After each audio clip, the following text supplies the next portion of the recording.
صحبتی که با رئیس جمهورمون داشتم و تأییدی که ازشون گرفتم وارد دانشگاه تهران بشن. انشالله. چی شد که اینو خواستی؟ خب من خیلی وقته که توی اردوهای تیم ملی هستیم. خب دیپلممو گرفتم، رشته تجربی.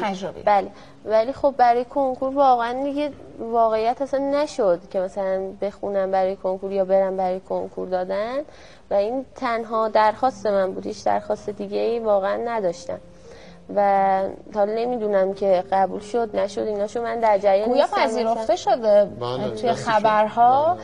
آقای رئیس جمهور محترممون این درخواست شما رو پذیرفتن و اینکه چی میخوای بخونی؟ حالا پزشکی؟ بله، همونی که دوست داشتی. بعد اگه پزشکی بخونی ورزش قهرمانی چی میشه؟ چون پزشکی خیلی وقت آدمو میگیره. مبینا بچه واقعا درس خونیه، یعنی الان همون مدرسه‌ای هم که دبیرستانی هم که درس خونه تو خیابون همون فدراسیونه، دیپلم تجربه گرفته و بسیار بچه درس خونی هستش، مطالعهش خیلی بالاست. بعد من استاد پهلوان رسول خادم یه روزی به این کشتیگیرا یه حرفی میزد، شما یادم نمیره، همیشه به مبینا میگفت انسان تک‌بعدی به یه جایی نمیرسه، باید علم در کنار ورزش باشه.